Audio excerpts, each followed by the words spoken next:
One of our rules in our house, in our home, is the following. אחד מהכללים בבית שלנו זה הבא.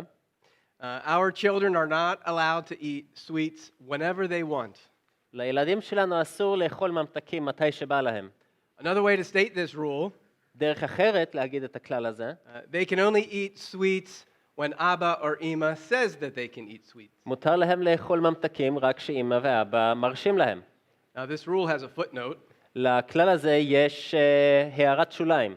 and the footnote is unless Omas and Opas are around. וההערת שוליים זה אלא אם כן סבא וסבתא באזור. You see, we've learned from experience that Opas and Omas have different rules, כי למדנו מניסיון שלסבים וסבתות יש כללים אחרים, especially for their grandchildren. בעיקר לנכדים שלהם. And so those rules, when Opa and Oma are around, the parent rules seem to be temporarily incinerated. אז נראה שבזמן שסבא וסבתא באזור, הכללים של אמא ואבא באופן זמני לא תקפים. More than that, our kids like the rules of Oma and Opa better. ויותר מזה, מסתבר שהילדים אוהבים את הכללים של סבא וסבתא יותר.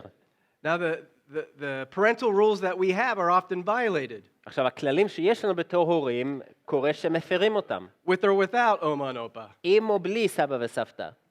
And when there's a violation, there's the promise of parental wrath. וכשיש הפרת כלל, אז יש את ההבטחה של זעם ההורה. So on one occasion, our family was at another home for dinner, אז במקרה מסוים, המשפחה שלנו היינו בבית אחר לארוחת ערב, and I noticed our son suspiciously dashing around the corner to hide. ואני שמתי לב שהבן שלנו בצורה די מחשידה הלך להתחבא מאחורי פינה, So I quickly followed him to discover אז הלכתי אחריו וגיליתי, his mouth full of a chocolate coin. הפה שלו מלא במטבע שוקולד. And I said, you know what this means, don't you? אתה יודע מה זה אומר, נכון? אמרתי לו. I said, there's the promise of parental wrath once we return home.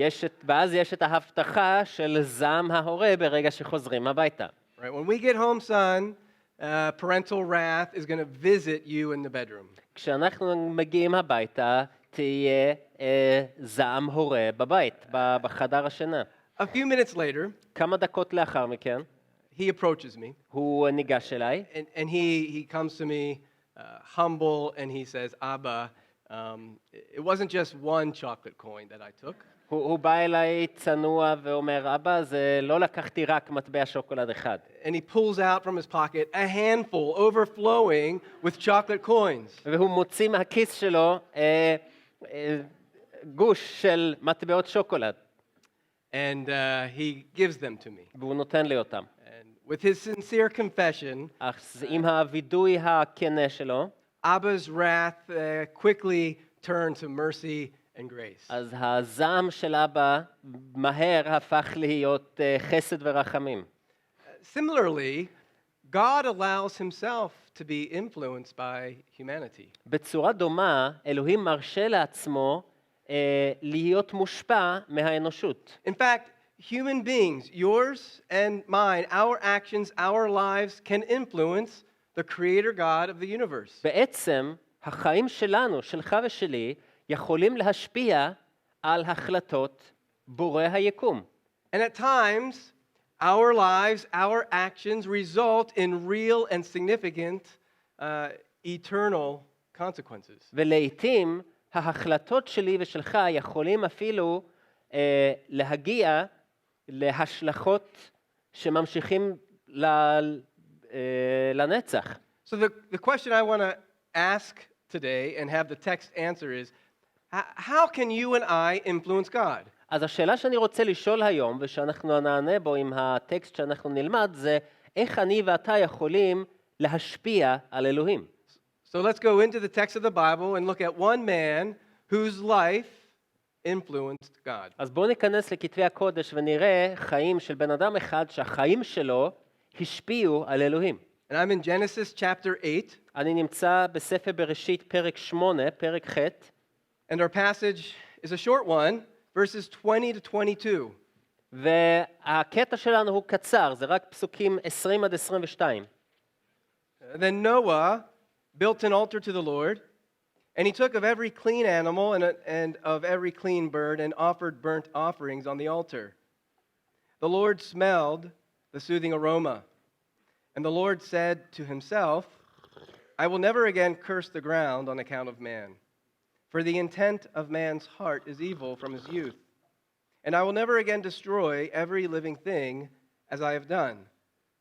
While the earth remains, seedtime and harvest, and cold and heat, and summer and winter, and day and night shall not cease. ויבן נוח מזבח לאדוני, ויקח מכל הבהמה הטהורה ומכל העוף הטהור, ויעל עולות במזבח. וירח אדוני את ריח הניחוח, ויאמר אדוני אל ליבו. לא אוסיף לקלל עוד את האדמה בעבור האדם, כי יצר לב האדם רע מנעוריו, ולא אוסיף עוד להכות את כל חי כאשר עשיתי. עוד כל ימי הארץ, זרע וקציר, וקור וחום, וקיץ וחורף, ויום ולילה לא ישבותו. Now the context for this brief interaction between Noah and the Lord, of course, is the flood. ההקשר, הרקע לדו-שיח התערבות הזאת בין נוח ואלוהים הוא כמובן המבול. The flood is the Lord's wrath poured out on a wicked humanity. המבול זה זעם אלוהים שנשפך על עם, על אנושות מרושעת. And the reason for God's wrath to be poured out couldn't be clearer than in verse 5 of chapter 6. והסיבה לזעם אלוהים, אנחנו רואים את זה בצורה מאוד ברורה בפרק 6 פסוק 5. And it reads that the Lord saw that the wickedness of man was great on the earth, and that every intent of the thoughts of his heart was only evil continually. וירא אדוני כי רבה רעת האדם בארץ, וכל יצר מחשבות ליבו רק רע כל היום. Humanity is wicked, האנושות מרושעת, and so God decides to destroy them. ולכן אלוהים מחליט להשמיד אותה.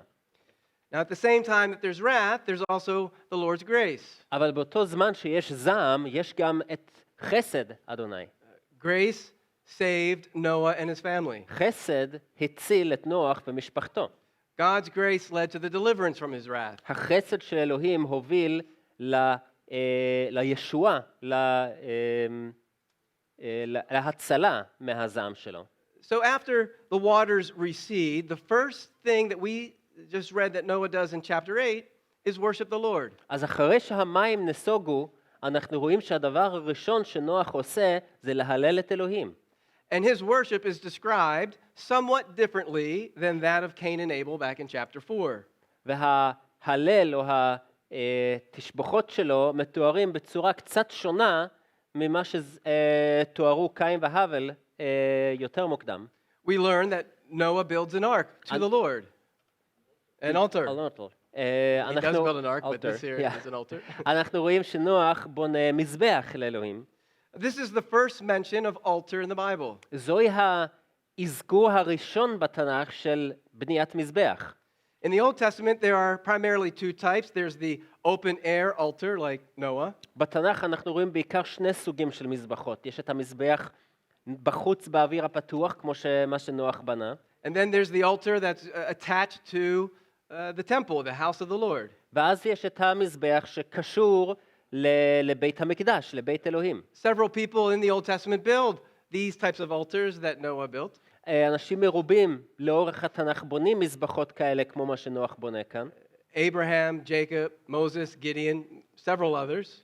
אברהם, יצחק, יעקב, משה, גדעון, יש עוד כמה מקרים.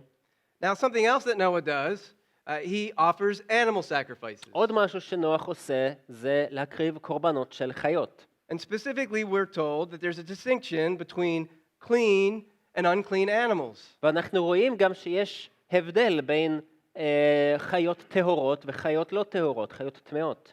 Now, before the flood, in Genesis chapter 7, verse 2, we learn there that there's also clean and unclean animals. אנחנו רואים גם בפרק 7, פסוק 2, שיש הבדל בין חיה טהורה וחיה לא טהורה.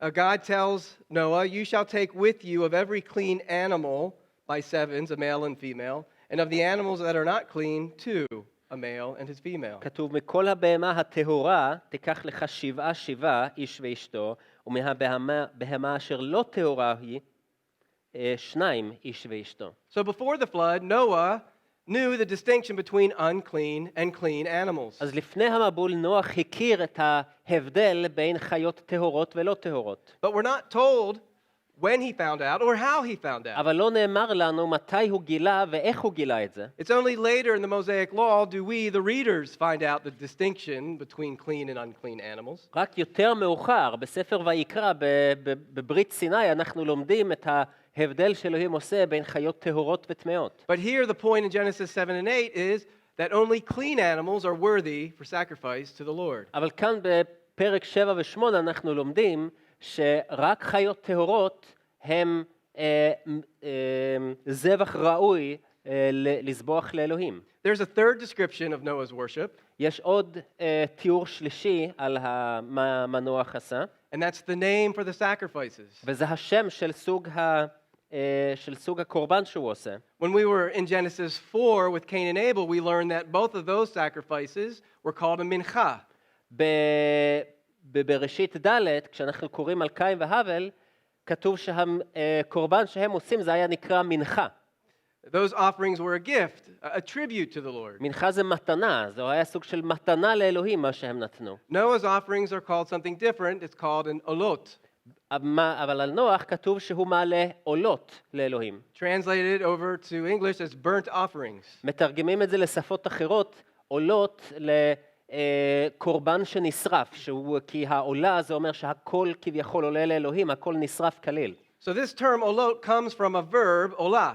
אז כן, מה שאמרתי, המילה הזאת עולה זה בא מלשון לעלות. And it means to Olah. ascend or to go up. שזה אומר ללכת למעלה. כן. So the idea here is that the animal, the entire animal is being offered up to and ascends to the Lord. והרעיון זה שכל החיה נשרף לגמרי, והכל עולה, כל החיה עולה לאלוהים. It's ascending through the residue of the fire, the smoke. The smoke is ascending. That's symbolic of the animal ascending to the Lord. היא עולה דרך העשן. העשן זה סוג של סמל שהחיה כולה עולה לאלוהים. So together, the altar and the burnt offerings are symbolizing or are showing us a significance about Noah. אז ביחד המזבח והעולות הם מראים לנו משהו חשוב לגבי נוח.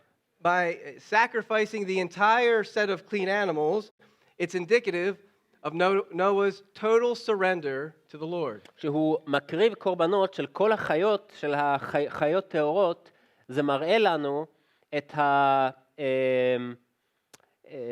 את ההתמסרות של נוח לאלוהים. It's revealing his total dedication to the Lord. זה מראה את ההתמסרות הטוטלית של נוח לאלוהים. Right, just as the animals are totally consumed, so Noah's worship is total. כמו שהחיות נשרפות לגמרי, כך גם ההשתחוויה וההלל של נוח כולו עולה לאלוהים. Noah's worship reveals his total dependency upon the Lord. ההלל של נוח מראה תלות גמורה באלוהים. Right, he just stepped off the boat. הוא בדיוק ירד מהתיבה. And he says he's probably thinking something along the lines, I'm alive today because of the Lord. והוא כנראה חושב משהו כמו, אני חי היום בגלל אלוהים. I survived the flood not because of the ark that I built, but because of the Lord who told me to build the ark. אני שרדתי את המבול לא בגלל התיבה שבניתי, אלא בגלל ששמעתי את הוראות אלוהים ופעלתי לפיהם.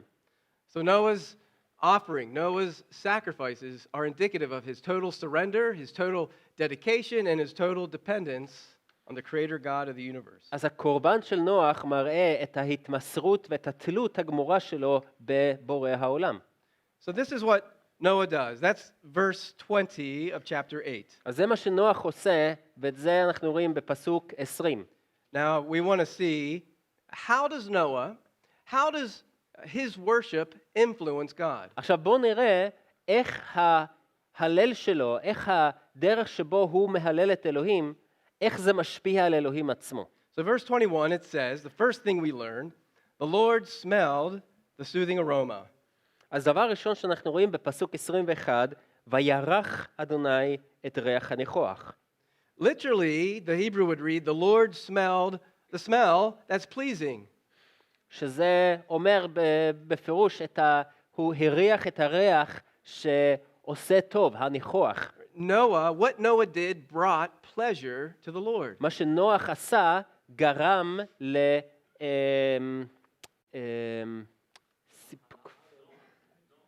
לנועם, לנעימות אצל אלוהים, כן. Now, of course, the Lord smelled, a pleasing smell is a figure of speech. זה שאלוהים הריח ריח ניחוח, ריח נעים, זה כמובן סוג של ביטוי, זה לא באמת. Right? God doesn't have a nose as you and I have a nose. לאלוהים אין אף כמו שלך ולי יש אף. He doesn't smell as you and I would smell. הוא לא מריח ריח כמו שאני ואתה מריחים ריח. So what does this figure of speech mean? אבל מה הביטוי הזה אומר? It means that when the Lord smells, he accepts the offering.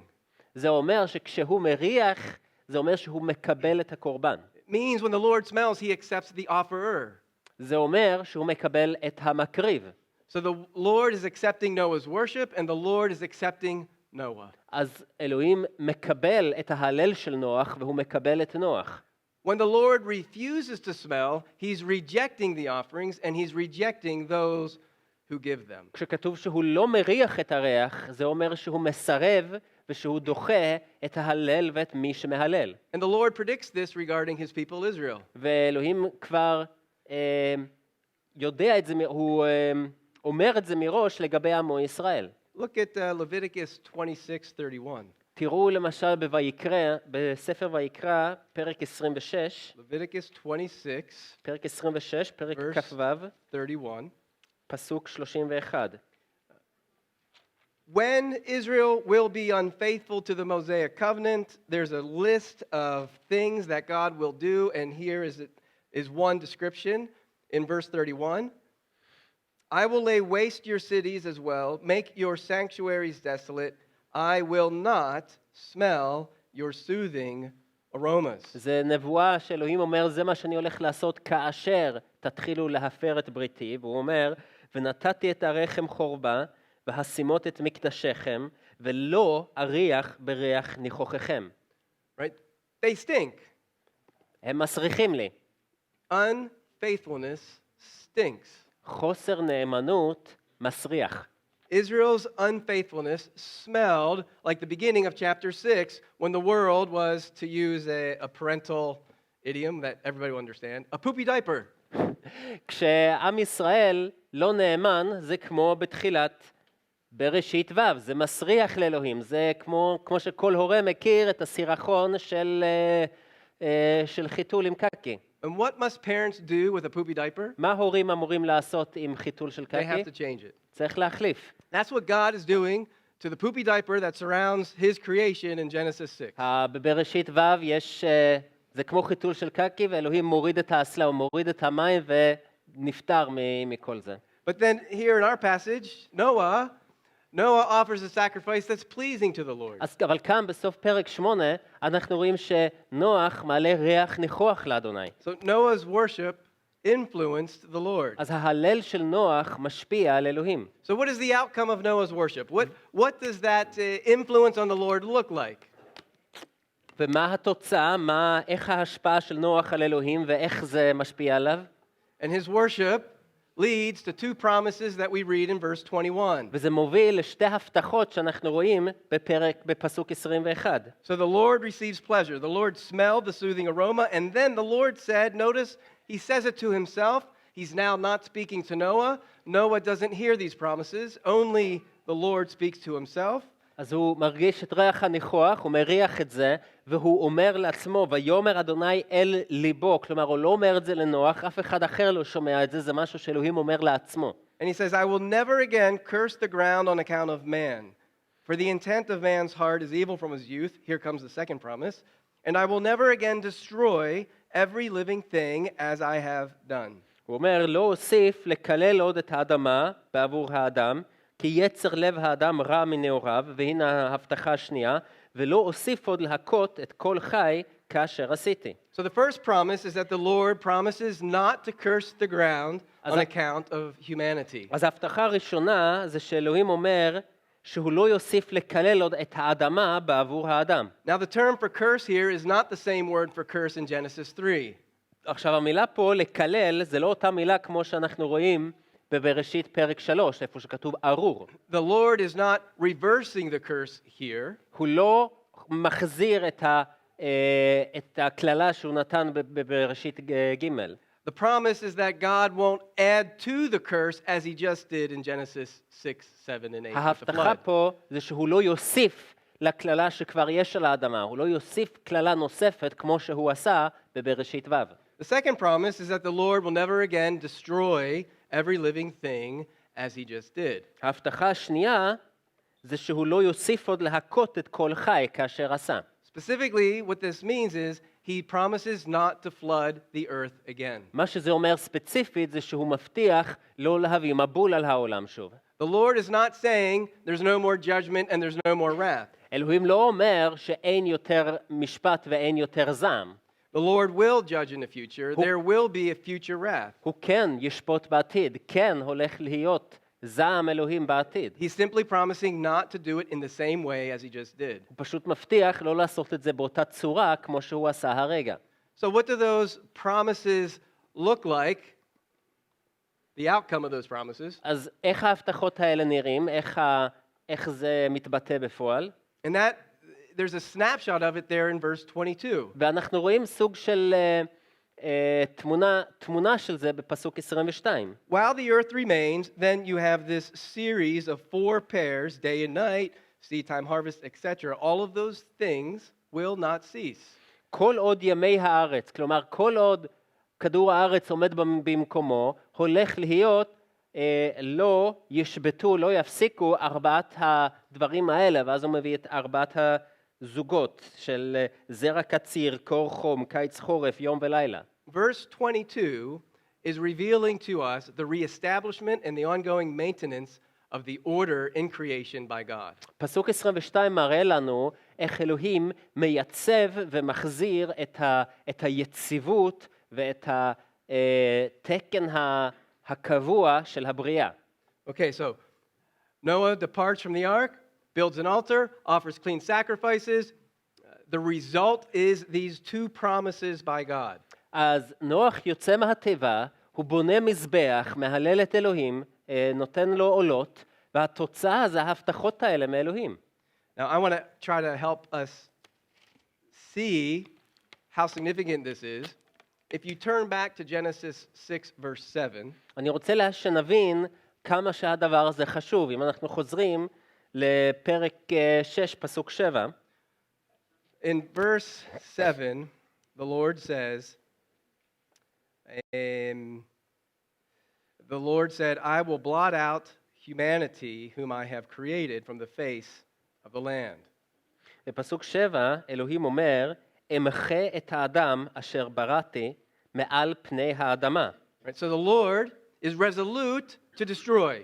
אז אלוהים החליט, הוא בטוח שהוא הולך להשמיד, שהוא ימחה. Right, not all of creation, לא כל הבריאה, but most of it. אבל רוב הבריאה.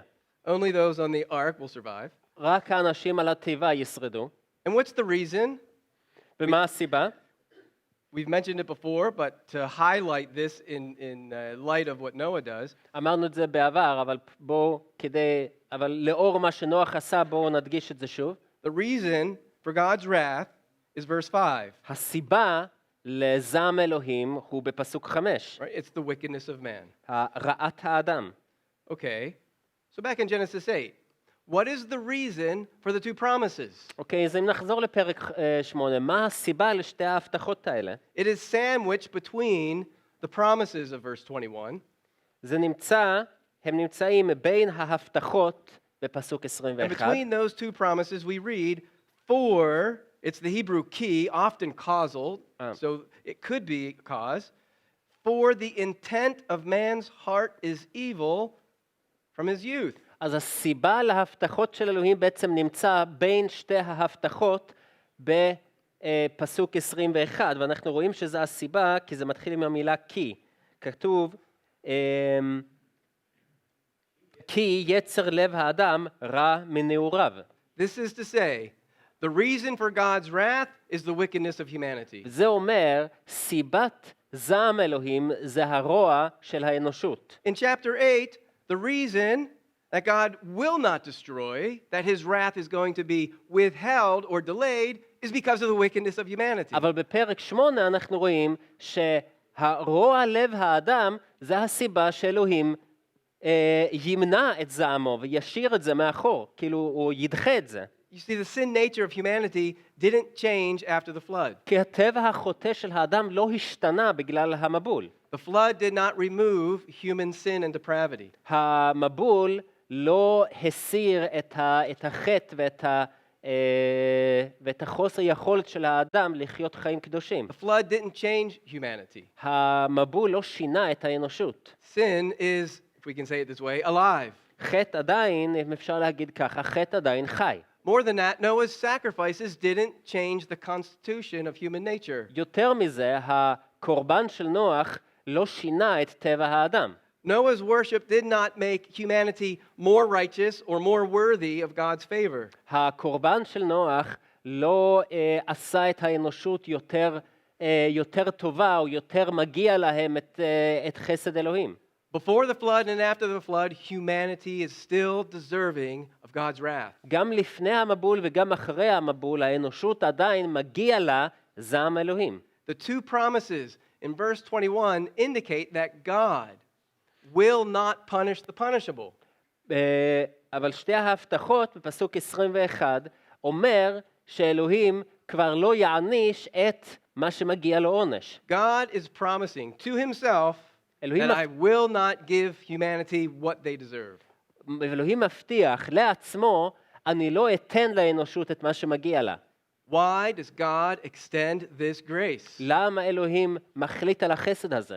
The only reason given in this text is Noah and his sacrifices. הסיבה היחידה שניתנה בטקסט הזה לפחות, זה הקורבן של נוח. And this points to the reality that God allows himself to be influenced by human beings. וזה מראה את המציאות שאלוהים מרשה לעצמו להיות מושפע מבני אדם. Human actions, yours and mine, influence God. פעילות והחלטות של בני אדם, שלך ושלי, משפיעים על אלוהים. And at times, our actions, like those of Noah here, have an eternal significant effect. ולעיתים, החלטות שלנו, כמו החלטות של נוח כאן, יש להם השלכות שממשיכות עד עולם, עד אינסוף. So Noah's altar, then, is marking a key transition point in the redemptive plan of God. אז המזבח של נוח הוא נקודת מפנה בסיפור הישועה בתוכנית הישועה של אלוהים. Now, some of you might think this is reading too much into 3 verses. עכשיו, חלקכם אולי חושבים שאני לוקח יותר מדי מסקנות מתוך 3 פסוקים בלבד. So I want to mention 2 other examples in the text to support this. אז אני רוצה להביא עוד 2 דוגמאות מתוך הטקסט שיתמכו במה שאני אומר. One I'll simply summarize, the other we'll turn to. אחד, אני פשוט אסכם את זה במהרה, והשני, בואו אנחנו נפנה לשם. In Exodus 4, the Lord sought to kill Moses. בשמות 4 כתוב שאלוהים היה בדרך להרוג את משה. Zipporah circumcised their son, ציפורה מחליטה למול את בנם, and the result was that the Lord did not kill Moses. וכתוצאה אלוהים לא הרג את משה. Zipporah's actions influenced the Lord towards grace and mercy. הפעילות, ההחלטה של ציפורה השפיעה וגרם לחסד ולרחמים של אלוהים. Okay, let's turn to 1 Kings chapter 21 for the second example. עכשיו לדוגמה השנייה בואו נפנה למלכים א', פרק 21, פרק כ"א. ספר מלכים א', 1 Kings 21, and we פרק are entering 21. into the life of King Ahab. פרק 21, ואנחנו נכנסים לחיים פה של המלך אחאב.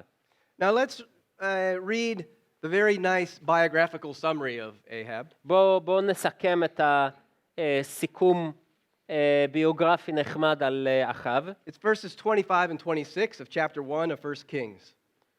זה בעצם נמצא בשני פסוקים בפרק א' במלכים א'. Surely there was no one like Ahab who sold himself to do evil in the sight of the Lord. Where Because- is it this? Verse 25.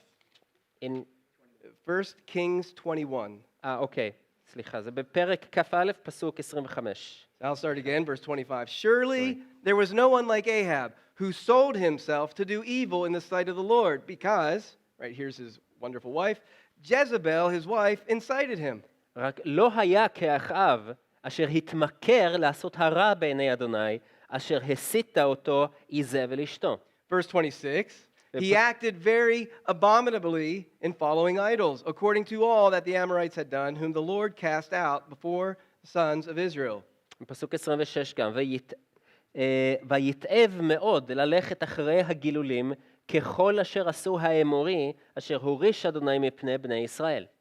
Okay, so because of his wickedness, then the Lord sends a prophet, Elijah, to him with 3 promises. אז בגלל הרשע שלו, אלוהים שולח אליו את אליהו הנביא עם 3 הבטחות. Promise number 1, Ahab, you're going to die, and your blood will be licked up by dogs. הבטחה ראשונה, אחאב, אתה הולך למות, וכלבים הולכים ללקק את הדם שלך. Promise number 2, Ahab, all of your descendants will be killed. There is no Ahab dynasty. It comes to an end now. הבטחה מספר 2, אחאב, כל הילדים שלך יהרגו, אין שושלת של אחאב, זה נגמר. And promise number 3, your foreign wife Jezebel becomes Purina dog chow. והבטחה מספר 3, אשתך איזבל הולכת להיות אוכל לכלבים. Okay, how does this evil king respond? Look at verse 27. עכשיו, איך המלך הרשע הזה עונה להבטחות האלה? תראו פסוק 27. It came about when Ahab heard these words, he tore his clothes, he put on sackcloth, he fasted, and he lay in sackcloth and went about despondently. ויהי כשמוע אחאב את הדברים האלה, ויקרא בגדיו, וישם שק על בשרו, ויצום, וישכב בשק ויהלך אט.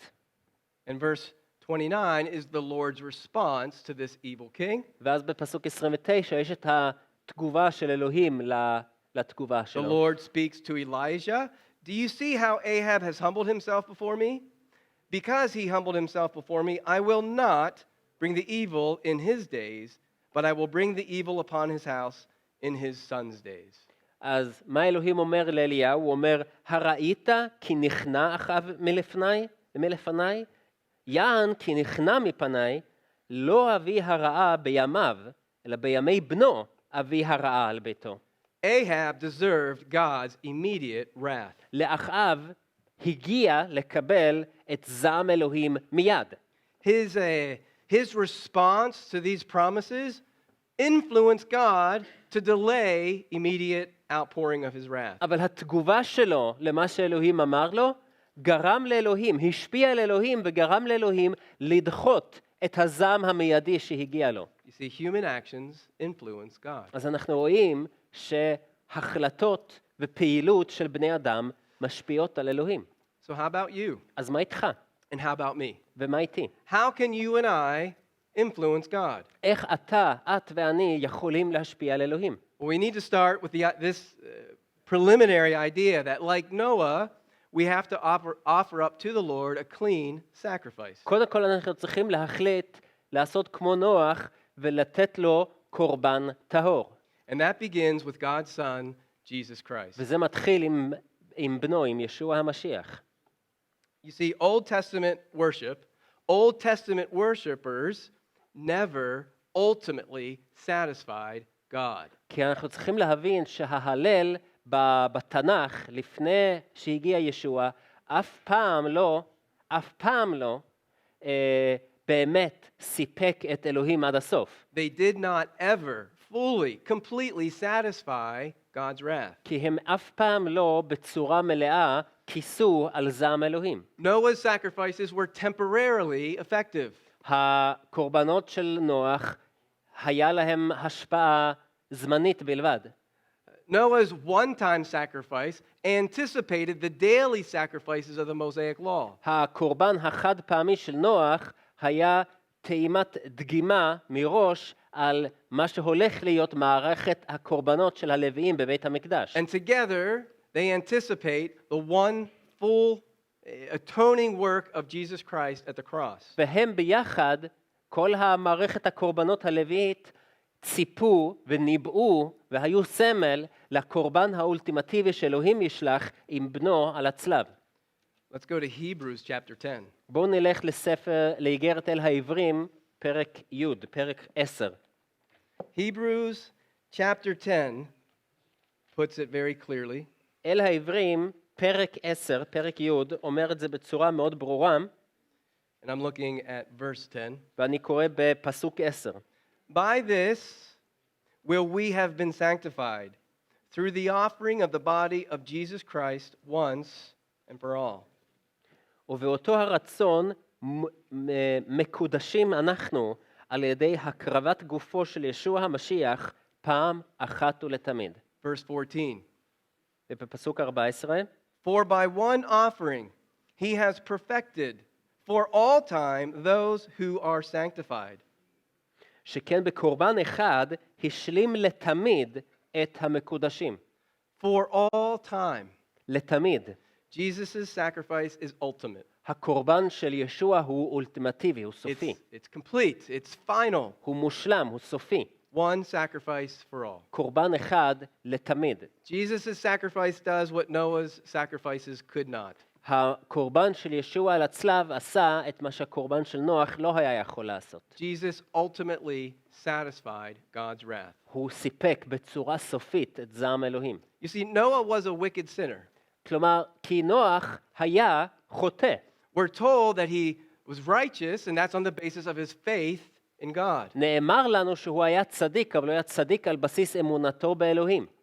You and I are wicked sinners, just like Noah. אני ואתה ואת, אנחנו חוטאים מרושעים בדיוק כמו נוח. But we who are in Christ, those of us who have placed our faith and trust in God's Son, are perfectly righteous, not because of anything we are or do, but because of everything that his Son did for us. אבל אם אנחנו במשיח, אנחנו מושלמים לא בגלל משהו שאנחנו עושים, אלא בגלל מה שישוע עשה בשבילנו. So for you and I to influence God, it begins by trusting in Jesus Christ. אז כדי שנשפיע על אלוהים, זה מתחיל עם זה שנסמוך על ישוע המשיח בתור מכפר החטאים והאדון שלנו. There's a second way we can influence God. יש דרך שנייה שאנחנו יכולים להשפיע על אלוהים. It doesn't replace the first, it begins with the first. זה לא בא במקום הראשון, זה מתחיל עם הראשון. And some of you probably have this verse running around in your head. It's Romans chapter 12 and verse 1. ולחלקכם אולי יש כבר את הפסוק הזה בראש שלכם, זה אל הרומים, פרק 12, פסוק 1. The second way that we can influence the Lord is by offering clean lives. הדרך השנייה שאנחנו יכולים להשפיע על אלוהים זה שאנחנו מקריבים לו, מביאים לו קורבן של חיים נקיים. So this is how Paul puts it. וככה שאול מנסח את זה. Therefore I urge you, brethren, by the mercies of God, to present your bodies a living and holy sacrifice, acceptable to God, which is your spiritual service of worship. ובכן אחי, בגלל רחמי אלוהים, אני מבקש מכם שתמסרו את גופכם קורבן חי, קדוש ורצוי לאלוהים, כך תעבדוהו עבודה שבלב. That which brings pleasure to God is not a clean animal, but a clean person. מה שמביא סיפוק, ריח ניחוח לאלוהים, זה לא קורבן טהור, אלא בן אדם טהור. And that begins with trust in Jesus Christ. וזה מתחיל עם להישען ולסמוך על ישוע המשיח. And it continues with believers throwing themselves on the altar as a living sacrifice to the Lord. וזה ממשיך עם זה שאנחנו שמים את עצמנו על המזבח כקורבן חי לאלוהים. Noah worshipped by offering clean animals and clean birds. נוח הילל את אלוהים בכך שהוא הקריב קורבנות של חיות וציפורים טהורים. We worship by trusting in Jesus and offering ourselves. ואנחנו עושים את זה על ידי כך שאנחנו סומכים על ישוע ומקריבים את עצמנו. But there's a problem with living sacrifices, right? אבל יש בעיה עם קורבן חי, נכון? They want to crawl off that altar.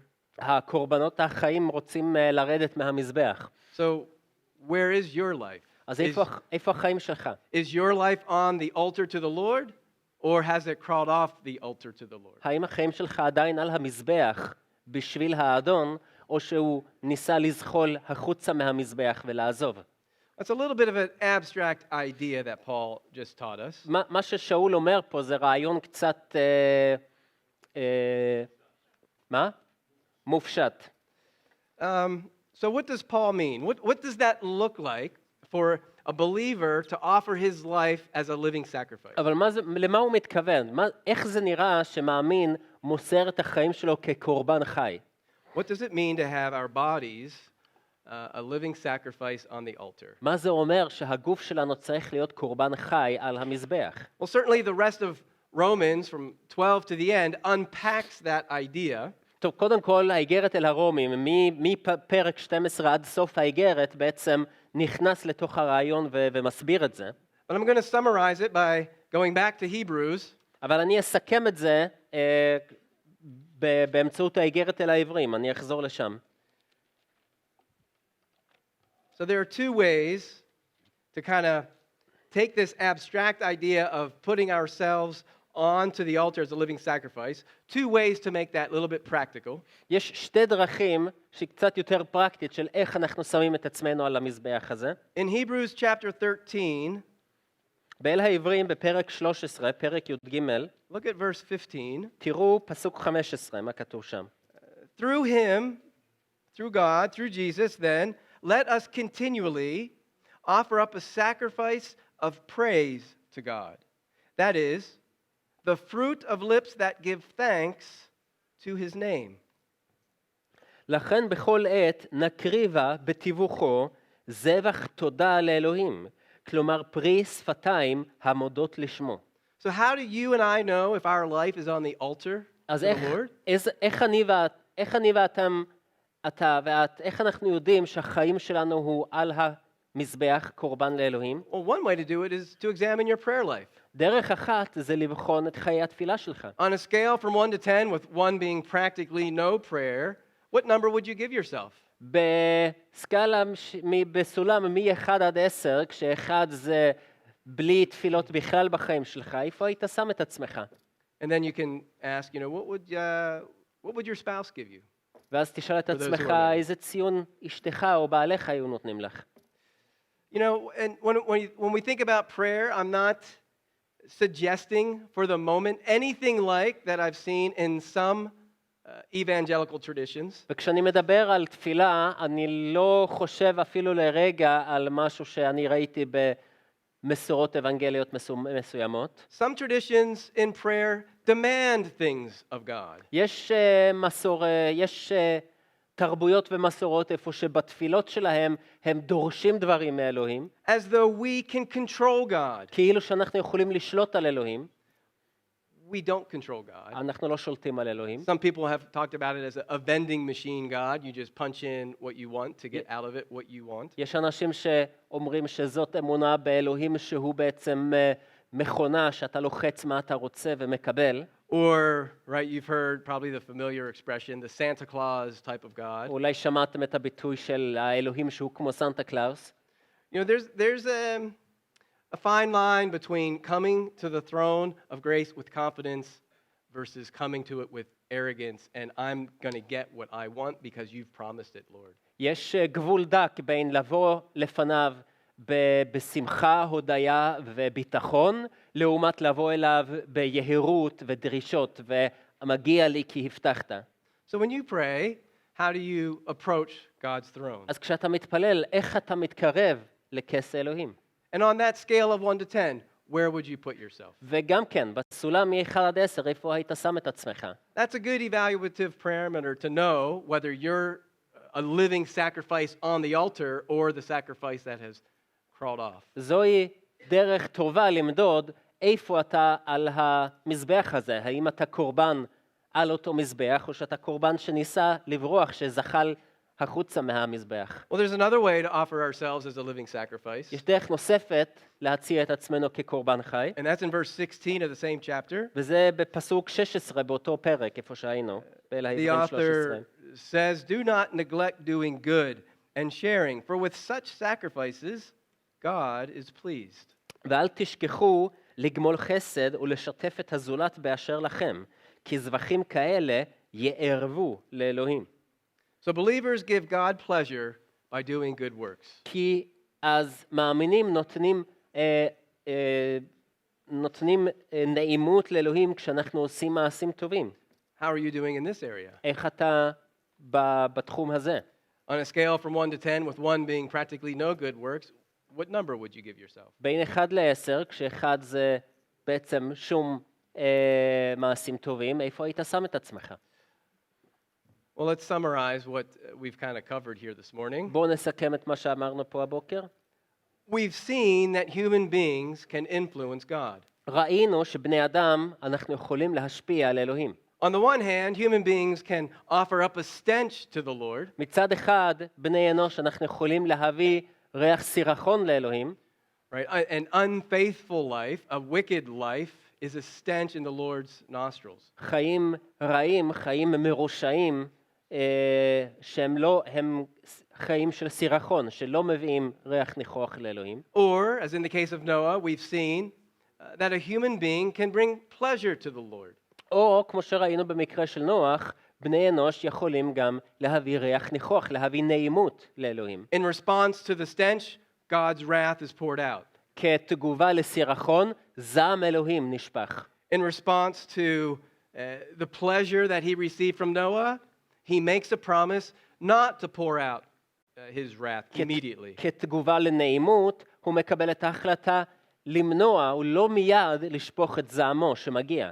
In our lives, we can also influence God, and it begins by trusting in Jesus Christ. בחיים שלנו אנחנו גם כן יכולים להשפיע על אלוהים, וזה מתחיל עם לסמוך על ישוע המשיח. We influence God by offering our lives as a living sacrifice. אנחנו משפיעים על אלוהים כשאנחנו מציעים את חיינו כקורבן חי. We influence God by offering good words. אנחנו משפיעים על אלוהים כשאנחנו מקריבים מילים טובות. We influence God by offering good works. ואנחנו משפיעים על אלוהים כשאנחנו מציעים, כשאנחנו מקריבים מעשים טובים. And good words and good works come from a person who's in Christ. מילים טובות ומעשים טובים זה בא מבן אדם שהוא נמצא במשיח. They come from a person whose soul has been cleansed of sin. זה מגיע מבן אדם שהנשמה שלו נשטפה, נוקטה מחטא. I want to conclude with a final thought. אני רוצה לסיים עם מחשבה סופית. Noah and his sacrifices issued forth a new era. הנוח והקורבנות שלו היו טריגר, התחיל עידן חדש. It's an era characterized by grace. זוהי עידן שמה שמאפיין אותו זה החסד של אלוהים. And in this era of grace, the world would be populated. ובעידן הזה של חסד, העולם יתחיל שוב להתאכלס. And sin would increase, וחטא יגבר, but so would the Lord's salvation. אבל כך גם יגבר הישועה של And אלוהים. viewed in this sense, Noah was the world's mediator, serving as a priestly role between humanity and God. ובצורה כזאת, כשאנחנו רואים את זה במבט הזה, נוח היה סוג של כהן ראשון שהיה מתווך בין אלוהים לבין האנושות. Peter, the apostle Peter, teaches that you and I, believers in Jesus Christ, are the royal priesthood. כיפה, השליח, מציע בלימוד שלו שאני ואתה המאמינים, אנחנו לוקחים לעצמנו תפקיד של מתווך, של כהן. Part of our role as a community of believers is like that of Noah. חלק מהתפקיד שלנו כקהל מאמינים זה התפקיד של נוח. We are priests mediating between a wicked world and God. אנחנו כהנים שמתווכים בין עולם מרושע לבין אלוהים קדוש. We offer ourselves to the Lord, אנחנו מקריבים את עצמנו לאלוהים, and it influences God. וזה משפיע על אלוהים. It delays his wrath, זה מונע או דוחה את זעמו. and in that delaying of future wrath, there is salvation. ובדחייה הזאת של הזעם העתידי, בתוך הדחייה הזאת יש את האפשרות לישועה. And so we offer our lives to God as a living sacrifice because at times, like Noah, it has an eternal significant result. כי אז אנחנו מציעים את חיינו כקורבן חי לאלוהים, כי לעתים כמו במקרה של נוח, יש לזה השלכות שממשיכות לעולמי עד, לנצח. Let us pray. בואו נתפלל.